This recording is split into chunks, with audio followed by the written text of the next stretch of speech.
So you wanted to trim your beard before the show, but you didn't get around to it? No, I was just trimming a beard just for the sake of trimming it. It's starting to get a little crazy on me, man. Well, how's wifey feel about it? She doesn't like it. She was picking at it like a monkey, like pulling my things in, because my hair, I guess one side goes out like a barbed wire. So, but I get better reception by the TV.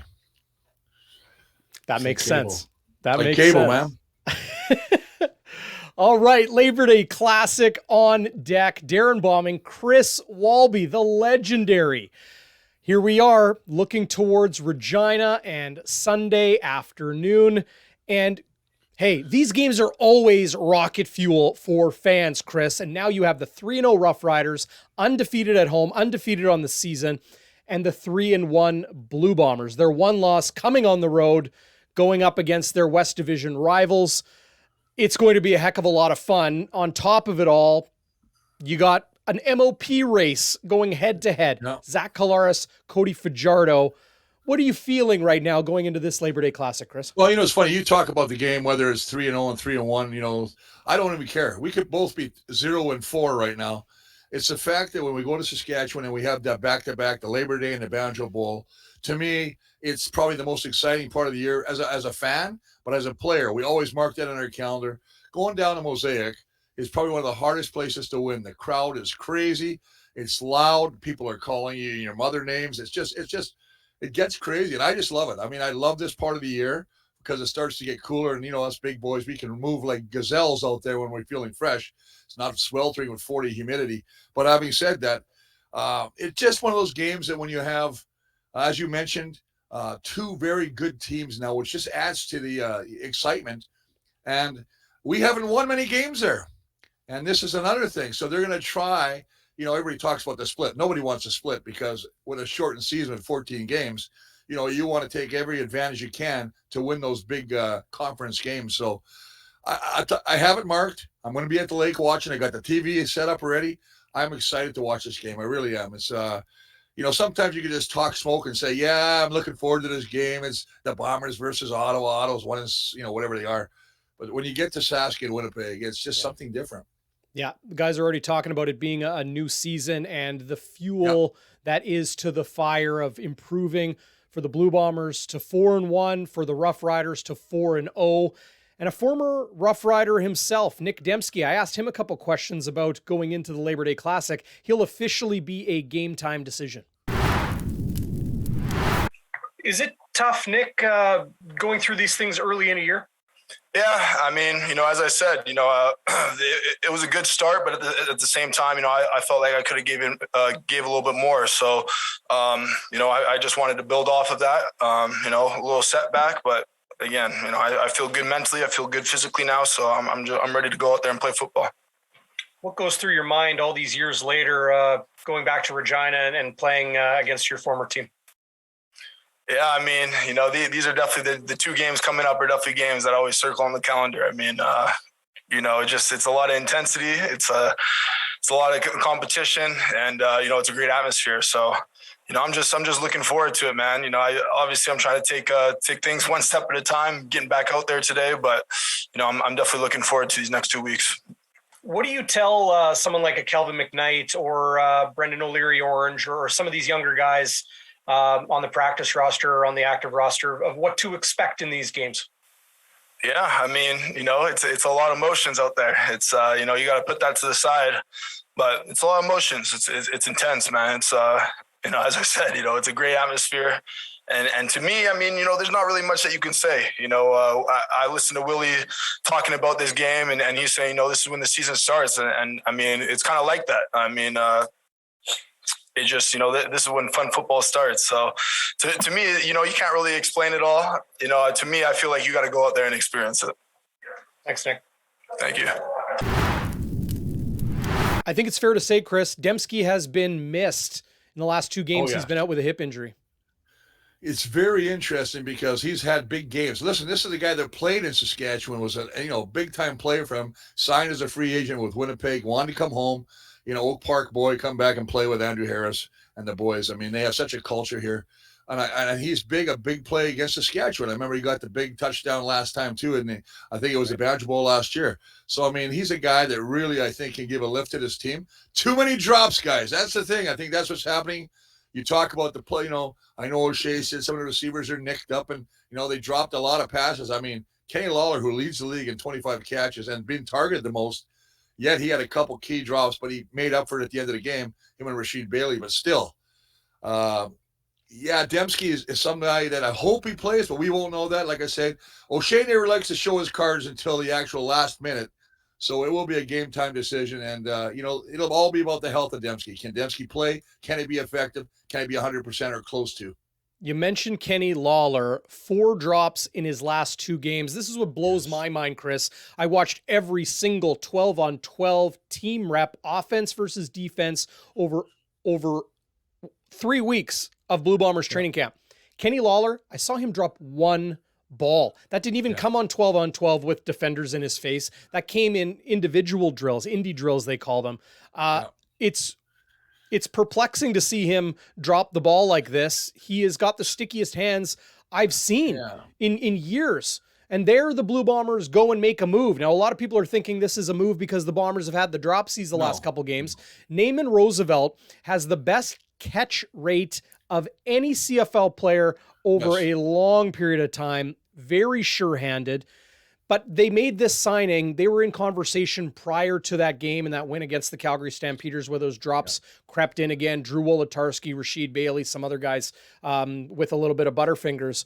But this is a nice stabilizing piece and somebody who Buck Pierce is maybe not as familiar with as Zach Collaros. But I asked the Blue Bombers offensive coordinator about Naaman Roosevelt. We know Naaman Roosevelt for who he is and what he's done in this league for the last 5+ years.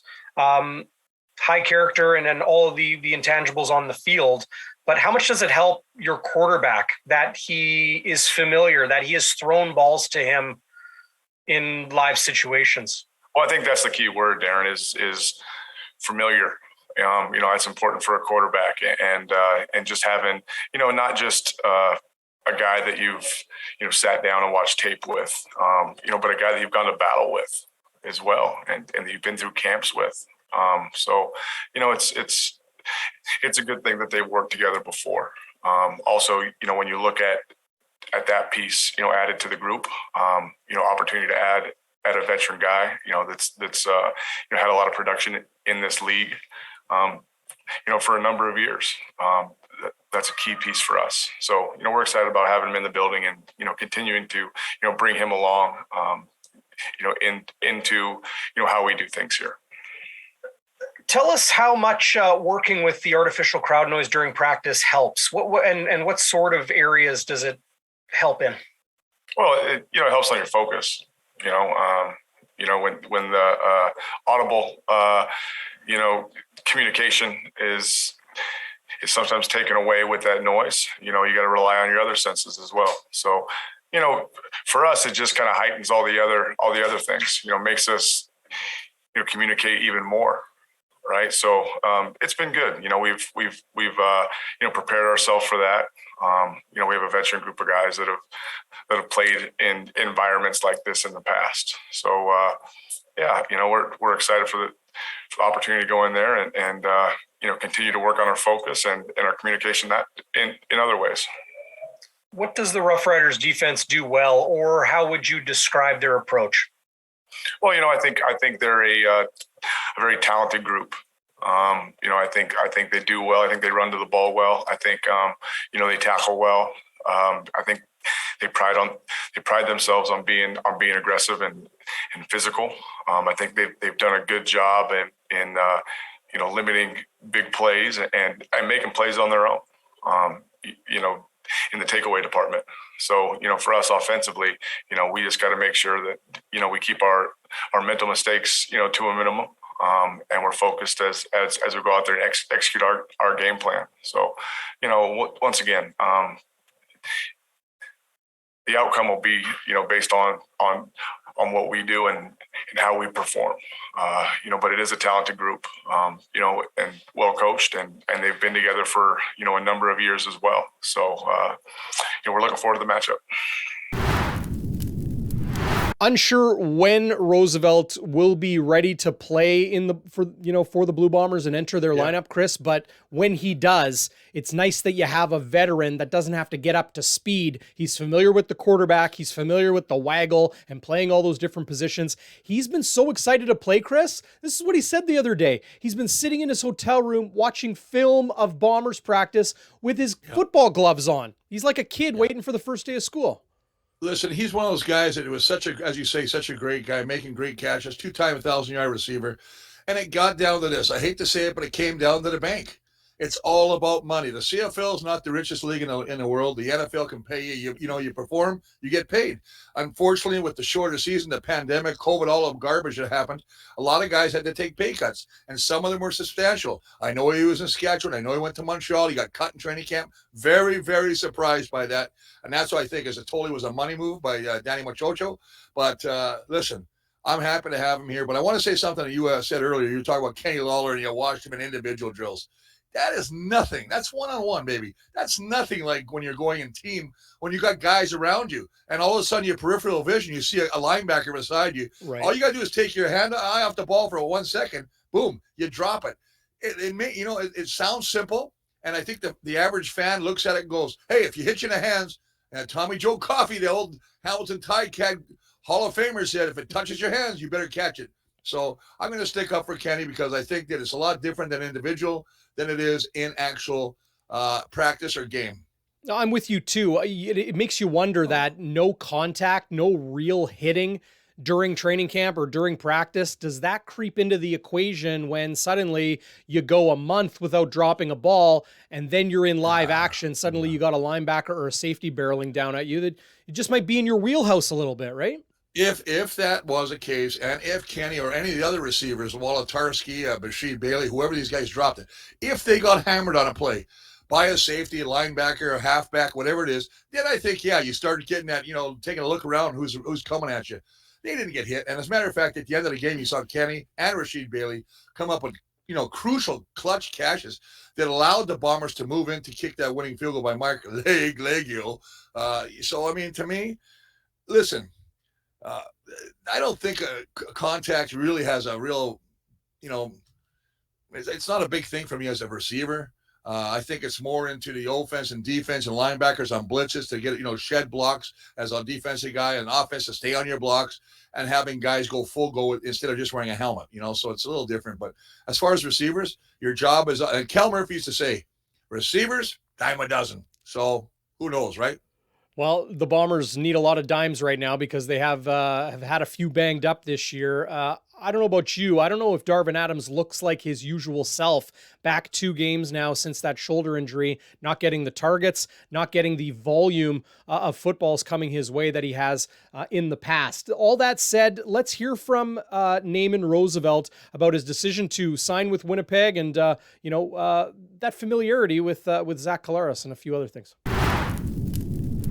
So I play with Zach, so I kind of know what Zach likes and, what he likes to, what he sees and what he likes. So I think just getting used to the offense, I think it is just, everybody kind of runs the kind of same offense, but just different. They call things different concepts for different names. So for me, it's just, learning the concepts, learning, where I need to be on the field. And with this offense, everybody moves around. So you got to learn everything. So with me, it's just trying to learn every position, understand where I need to be on the field. And, I think, the coach has been doing a great job. I've been, watching Zoom, being in meetings on Zoom, just watching and understanding and, seeing how things work. So it's been good. Who is Zach Collaros in the mind of Naaman Roosevelt? Who is he?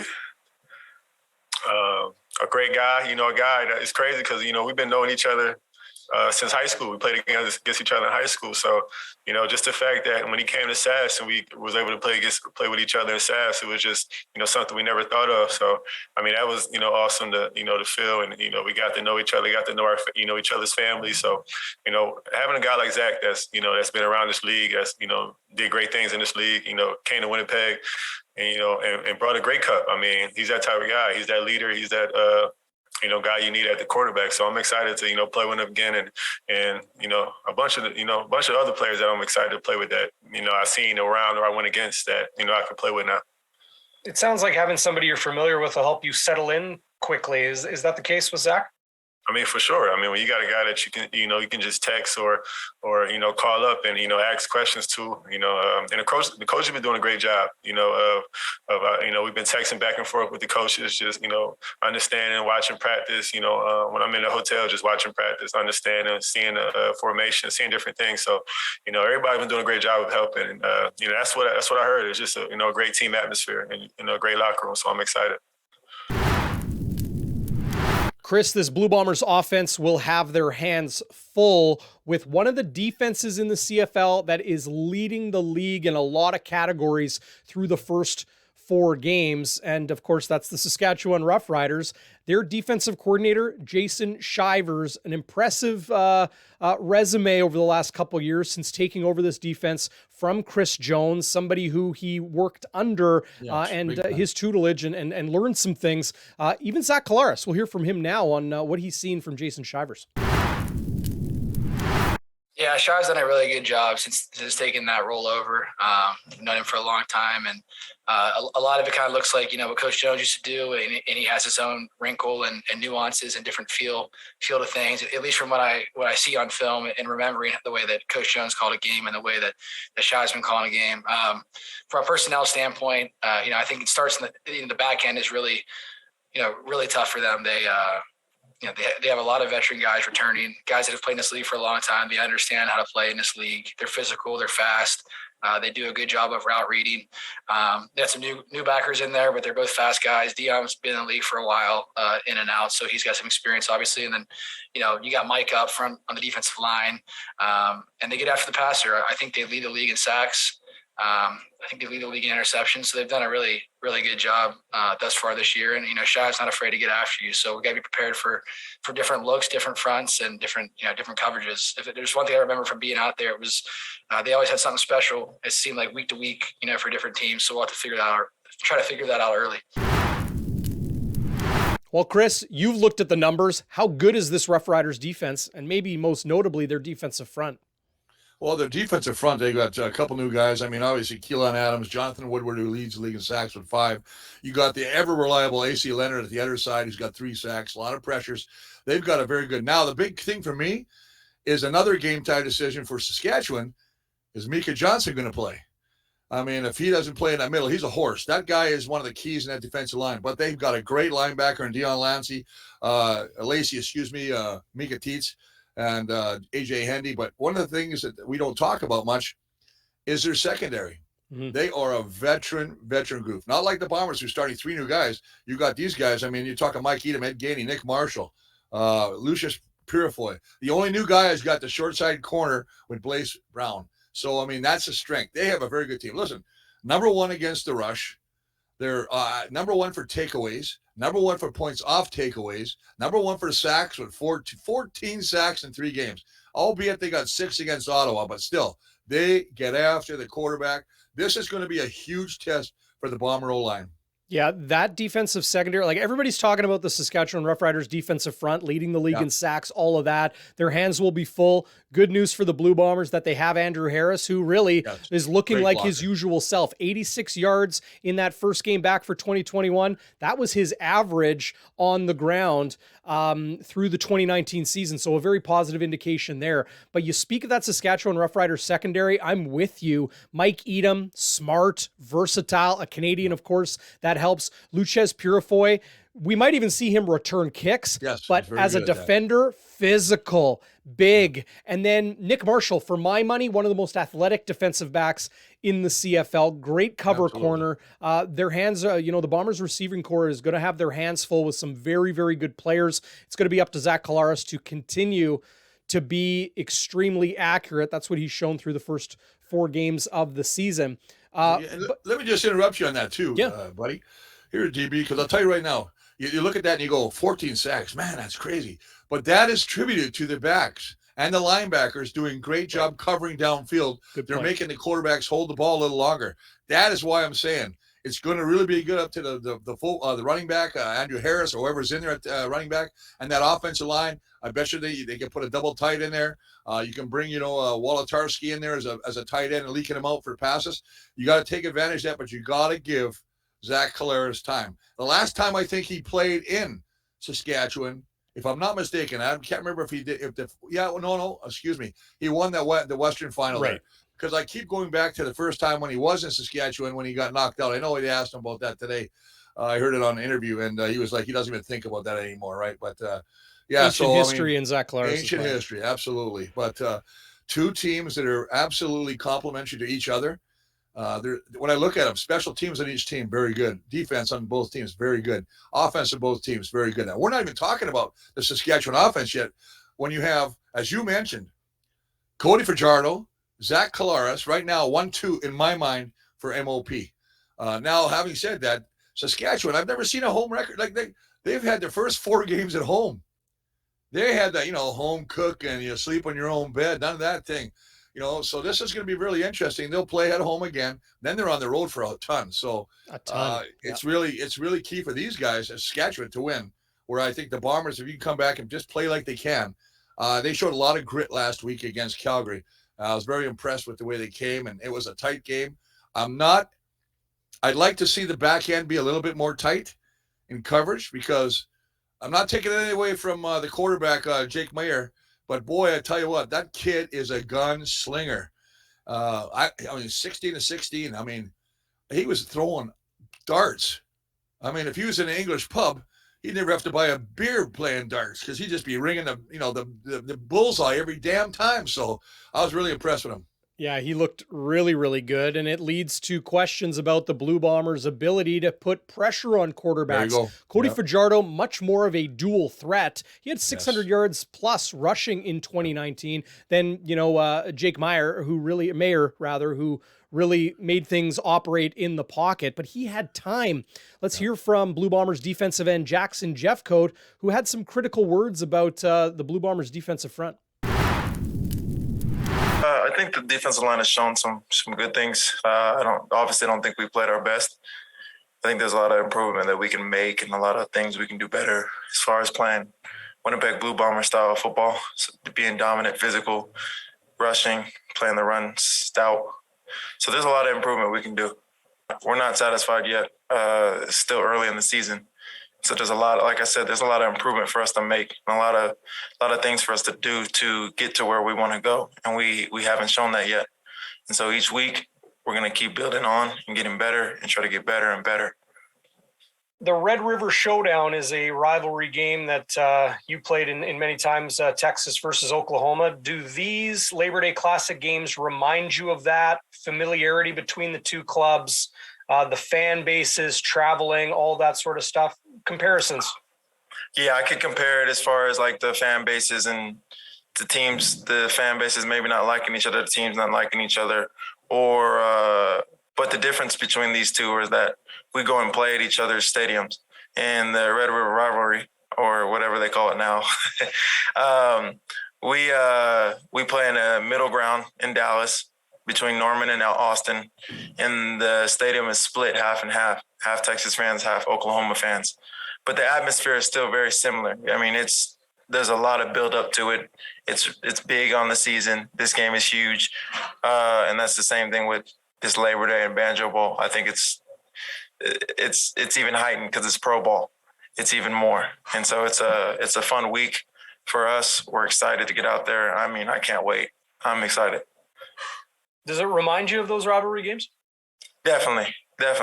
I mean, when you got a bunch of fans that are cheering against you one week and then you go home and the fans are cheering for you, it's just fun, the big difference, and I enjoy them both.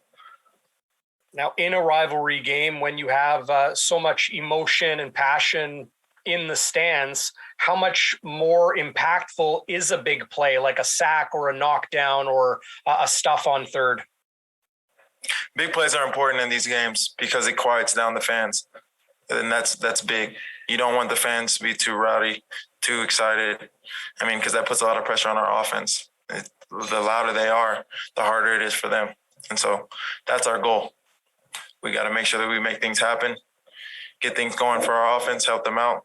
I mean, and that's how we do it.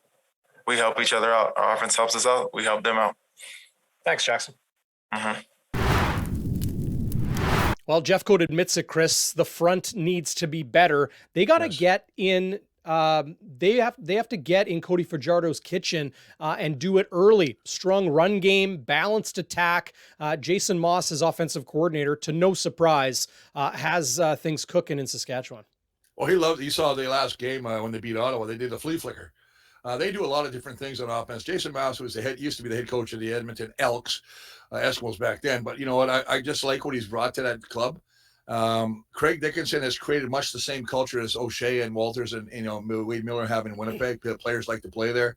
Yeah. But I think they have to really be smart. For me, the number one thing this defense has to do is stay in the structure they're supposed to be in. Make sure they go. If you got ABC gap, you go to ABC gap. If you got to stay outside, as you mentioned, the dual threat. The only touchdown that Saskatchewan scored against Ottawa was Cody Fajardo, who faked the handoff, RPO, a little run pass option, bam, took it into the end zone, scored a touchdown. And they're right. He will beat you with his legs. So you have to really be smart. Don't lose contain. Don't give him any more time. And I think, number one, you got to make him hold that football.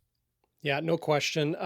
Mike O'Shea and Jason Maas, familiar with one another, spent time on the same coaching staff in Toronto when O'Shea was in charge of specials, and Maas, as he is in Saskatchewan now, in charge of the Toronto Argonauts offense.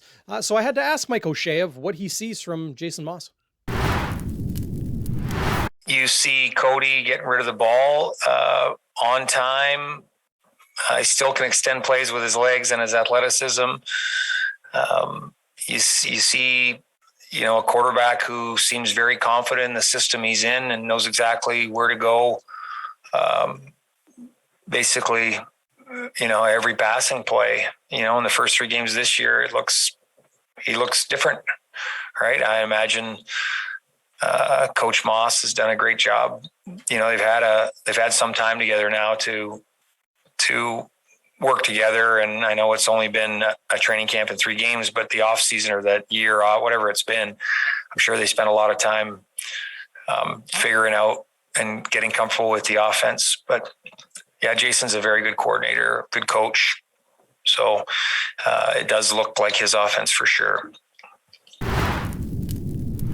Clearly a lot of respect there from the Blue Bombers head coach to Jason Maas. And that's my key matchup for this week, Chris.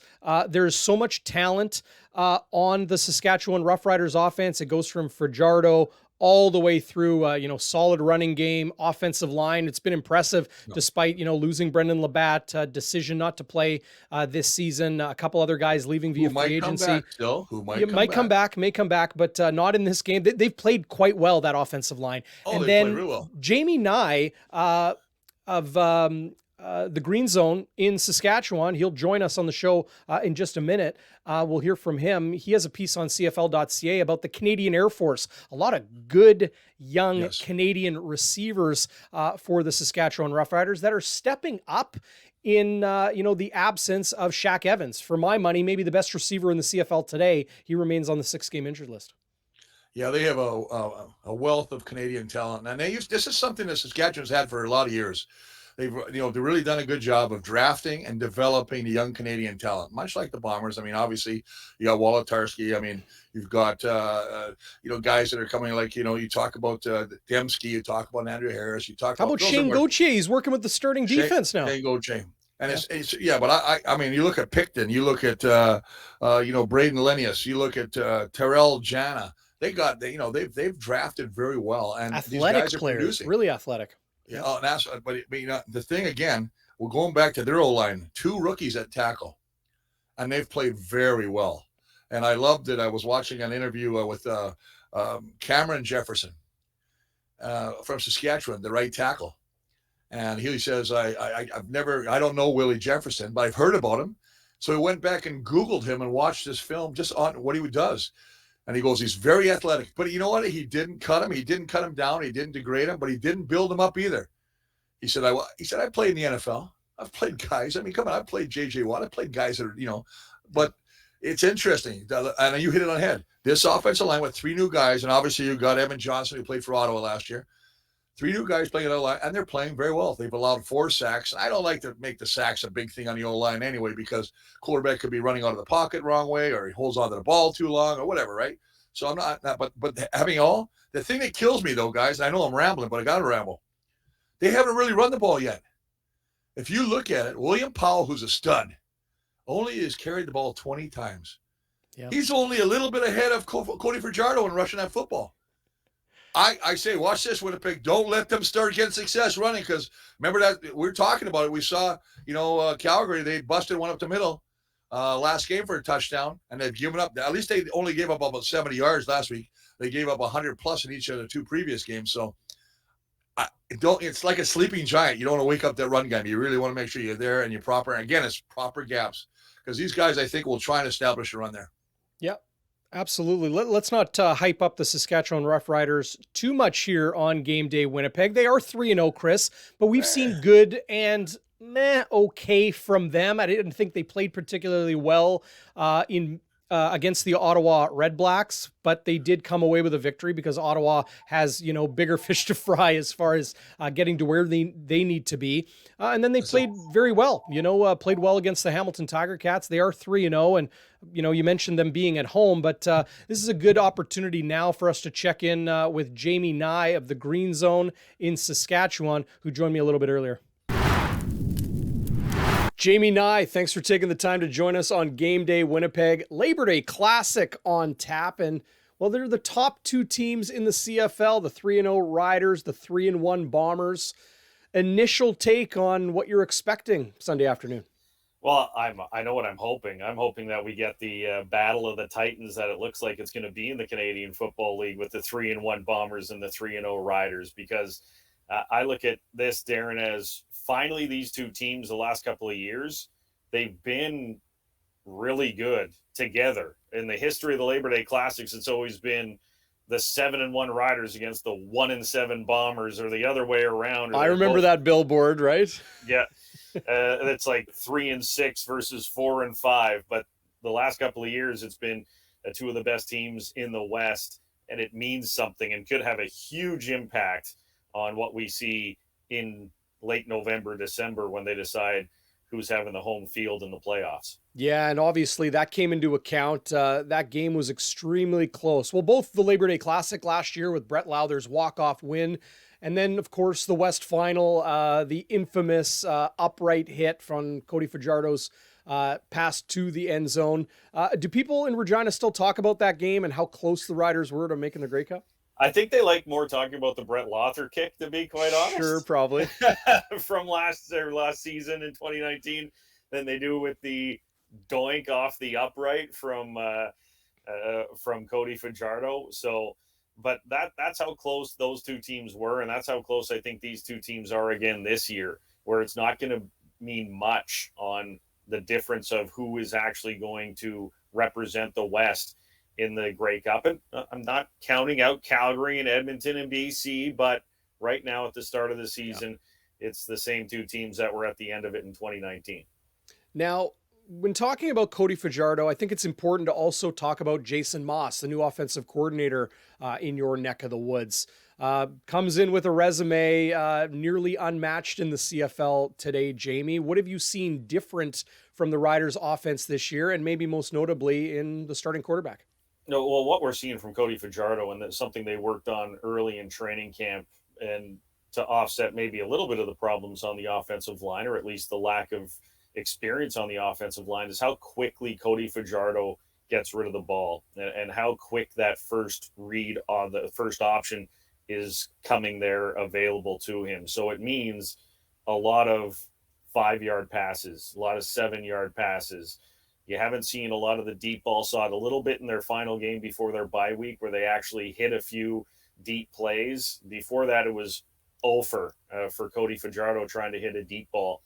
So that, I think that's starting to come into this offense, but really early, we're seeing Jason Maas ask his quarterback to keep it safe, keep it simple, and make his reads and get that ball out as quickly as possible, because we've seen a lot less of the Cody Fajardo dramatics of having to escape the rush and run around and get hit and break tackles. We haven't seen a lot of that because he hasn't had to, because he's getting the ball out. So we'll see. Willie Jefferson, those guys. Willie Jefferson loves getting his hands up, though, so we'll see if he can get it around Willie Jefferson on those quick passes. Yeah, and Jackson Jeffcoat has maybe even been more impactful, whether that's Jefferson battling through this, nicked up ankle that, he's been dealing with, or is it Jackson Jeffcoat maybe getting less attention than opposing offenses focusing on number 5? Why aren't the Riders running the ball? Well, I think it's the offensive line.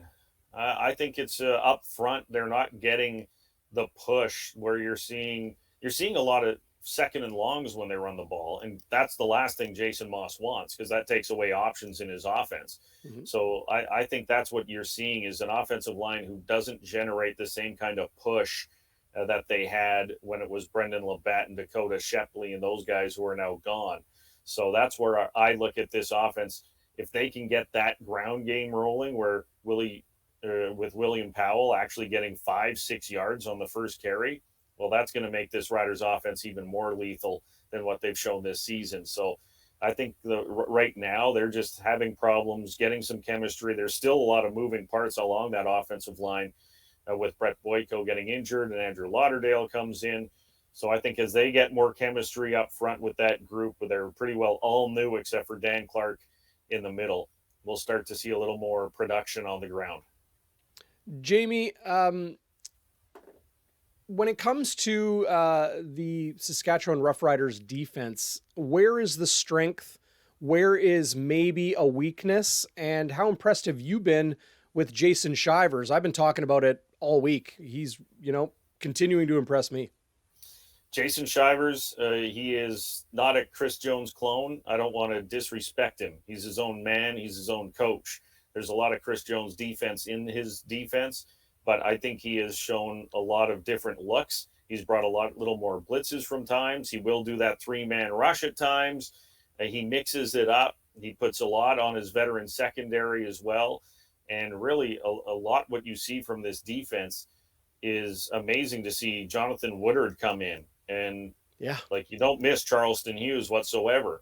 Micah Tights has come in and replaced Cameron Judge quite well. Dion Lacey has replaced Solomon Elamimian. We haven't seen a lot from A.J. Hendy at that Sam linebacker spot. He's made a few plays, so he's nowhere near where Moncrief was. But I look at this Saskatchewan Roughriders defense as they mix, they match, they throw so much at all the different coordinators that people are having a hard time getting a read on what's coming next on the next play call. Jason Shivers is a young coach with CFL experience, and I've been so impressed, like you have, with what he has been able to do, because a lot of people in Saskatchewan went, oh no, Chris Jones is gone, our defense is going to go south. They might be better than they were with Chris Jones as the defensive coordinator. Yeah, and that's saying something. Jamie, from your perspective, after what we saw from the Blue Bombers and most notably Andrew Harris in his 2021 debut, and then, of course, how effective and accurate, when balls aren't dropped, that is, of Zach Collaros in the Blue Bombers pass game. What's more concerning? Do the Riders need to limit Andrew Harris from being a near 100-yard rusher like he was last week? Or is it Zach Collaros and a real collection of talented receivers here in Winnipeg? I think what I would be looking at is the more Andrew Harris gets the ball, the more they can wear down and slow down that Rider defense, the better.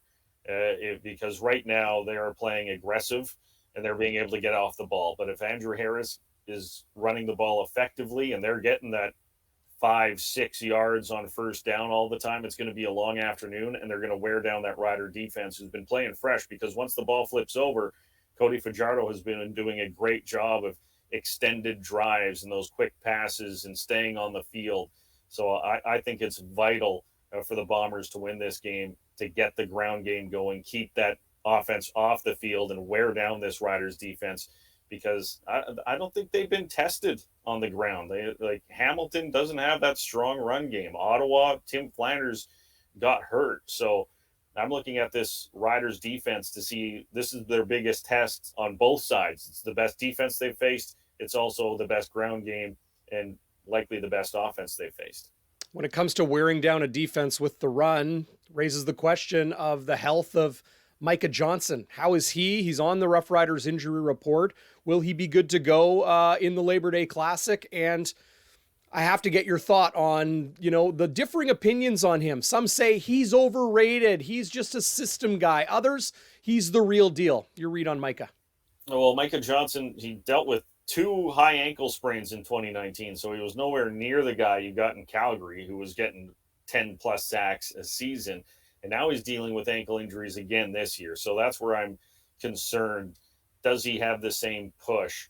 But to a man, all the guys on defense say he does what he needs to do. He takes the 2 guys. He takes the double teams. He allows Jonathan Woodard and AC Leonard and even Garrett Marino, this new guy in the middle who's got a bundle of energy, to do what they can do, which is get at the quarterback.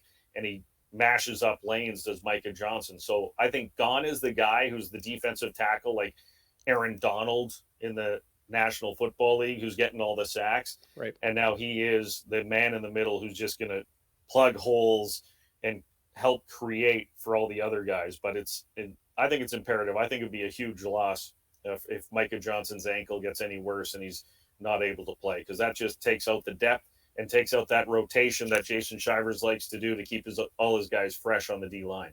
Yeah, it's an unheralded spot, but it doesn't take away from the importance. Here in Winnipeg, Steven Stove Richardson has missed the last number of games, and we're already starting to see the drop in sack production of those talented defensive ends here in Winnipeg.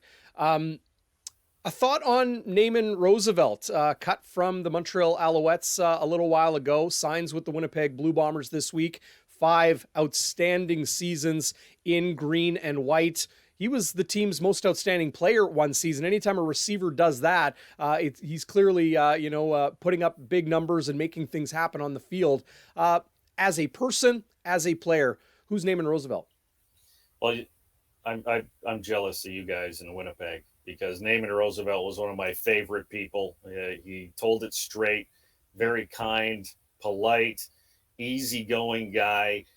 He was one of the first guys. We'd see him all the time at a restaurant in town. He'd take the receivers. He was one of those guys who would take the receivers out to dinner before the game days, and he'd be the guy who'd come over to the media table and say hi to us and how's it going, guys, and stuff like that. So he's a leader. He leads by example. He's a vocal leader as well, and he doesn't drop a darn thing, which Zach Collaros will really like. So they have some chemistry built over those years in Saskatchewan. He's a reliable second down target as well, coming out of the slot. And I remember his first year in 2015. It was a bad year in Saskatchewan. That was the 0-9 start, and the whole brass got fired midway through the season. But he was kind of like when June Jones took over and put Brandon Banks and Jeremiah Masoli into the lineup. The new coaching staff went, okay, Gonner, Jamel Richardson, and some of the veteran guys, it's time for Naaman Roosevelt to show what he did in training camp. And he had a great second half of that season, and then shortly became one of the fan favorites, because there's still a lot of 82 Roosevelt jerseys in the stands at Mosaic. Yeah, definitely a fan favorite. And, he even talked about coming to Winnipeg this week and how it seemed kind of weird, like suddenly there's W's everywhere, blue and gold. And then, of course, the first game that he's at least mentally preparing for is against, his familiar Saskatchewan Roughriders. Jamie, last thing I'll ask you, because I've always loved talking about historical reference of the Canadian Football League with you. Do you have a favorite Labor Day Classic memory? Oh, I have a bunch of them from when I started watching football as a kid. The old Taylor Field, Bomber fans who will remember coming in when they packed the house, and 36,000. There was Hemorrhoid Hill on the one side. It was the grassy knoll in Saskatchewan, right, where all us little rug rats who were 6 years old sat on because there were cheap tickets for Labor Day, and not really knowing what was going on, but it was a heck of a party on Labor Day. But then as you get into it, you have Jeff Fairholm going for 107 yards. There's still a Rider record in the Labor Day. The Rocky Butler game in 2002, third string quarterback. Everybody's betting against him. I think they sacked him a bunch of times, but he ran for 3 touchdowns and a win. Was a great day for Saskatchewan Roughrider fans, of course. But how can you forget 07 KJ? Like Kerry Joseph runs it in on the draw on Labor Day, and it was the magical season that ended with the Grey Cup win over the Winnipeg Blue Bombers. And I know where I was for all of those games, on which section I was sitting in. 2002 was the university section. 90 was the grassy knoll. 07, I was in the upper deck. And it's been a pleasure the last couple of years, especially last year, to actually cover the team and watch it from the press box as Brett Lothar did the first ever Pilsner plunge. Yes. After. That's not going to be happening this year because of COVID, of course. No sharing of beers is allowed. But there's been some great moments. Yeah. And yes, Troy Westwood will remind us he also kicked a game-winning field goal on a Labor Day back in the day as well. He sure did. The man who named the Banjo Bowl. And I'm going to try to track him down ahead of the Banjo Bowl here on GameDay Winnipeg. Jamie, these games are always a heck of a lot of fun. Back-to-back, home and home, whether it's a COVID 14-game schedule or a regular 18-game schedule. Always games that are circled on the calendar. Great to catch up with you. And, as fun as these games are, we know that they're just the prequel to potential playoff matchups between these two teams. So we'll look ahead to that in the distance. But always appreciate your time, Jamie. Thanks for this, and we'll catch up with you soon.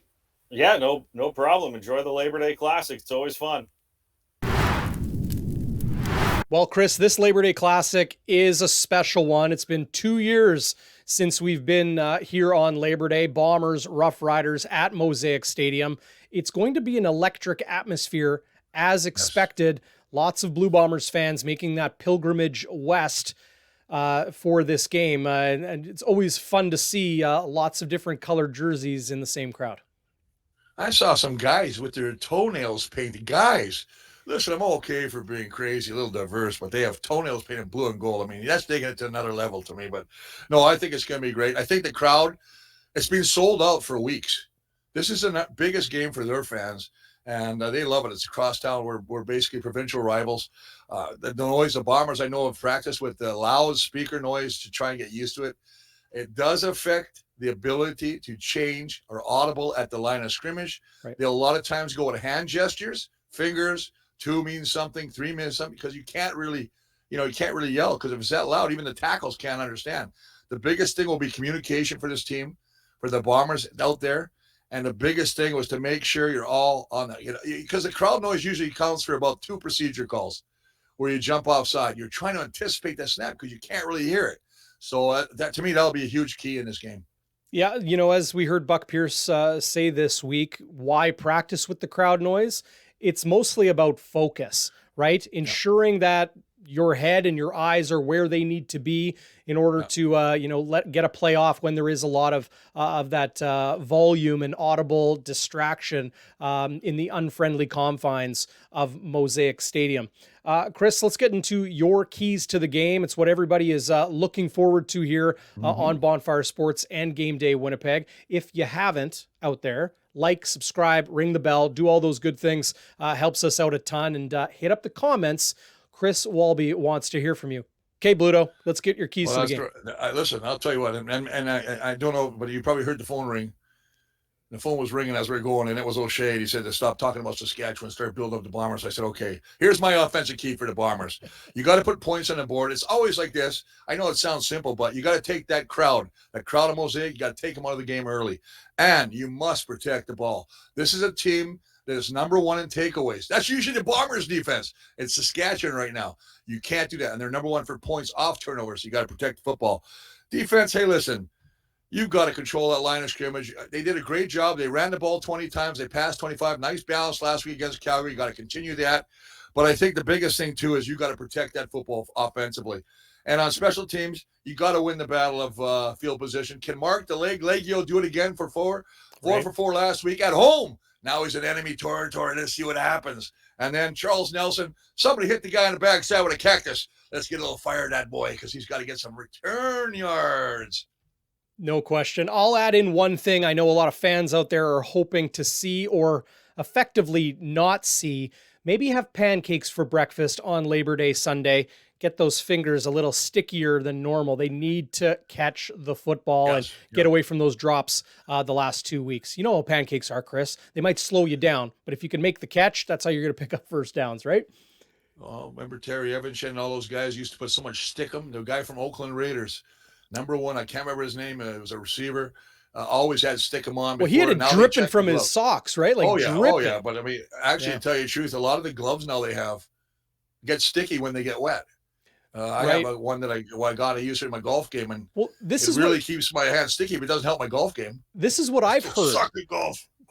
Because of the pandemic and people using hand sanitizer, people started putting the hand sanitizer on those new synthetic gloves, and it makes them even tackier. So there's your new trick for the 2021. Never knew that, man. You look at you. You're gonna have to go to one of those shopping channels and find out what you're advertising on there. Oh, look at hand sanitizer for making your gloves sticky. Well, hey, maybe we'll have some Bonfire Sports hand sanitizer on BonfireSports.ca. You never know. Let's get some sponsors, baby. Let's get some sponsors. That's what I want. Come on, baby. Absolutely. Hit us up if you want to sponsor the show. Chris, that'll do it for us. Great to have you as always. Love talking football with you. Yeah. Labor Day Classic on deck. Everybody out there, enjoy the game. Be safe, be smart, have fun, and hit up those comments, like, subscribe, ring the bell, do all those fun things. And we'll be back next week. It'll be Banjo Bowl time. Maybe we'll have to call our old buddy Westy. Oh, we got to get Westy on the show anyway. I mean, come on, we have to see him. I mean, see if he's still pumped up. Yeah. Oh, no doubt, that guy, man. All right, boys, I'm off. I've got to go somewhere. I'm not going to bed this time. Keep your eyes peeled. I've got a meeting with a Lucky. About 8 of them, right? You know what it means. I'm going to keep it cool today. Long weekend. Enjoy the long weekend, boys. Enjoy the game. You too, Chris. Take care, buddy. Take care.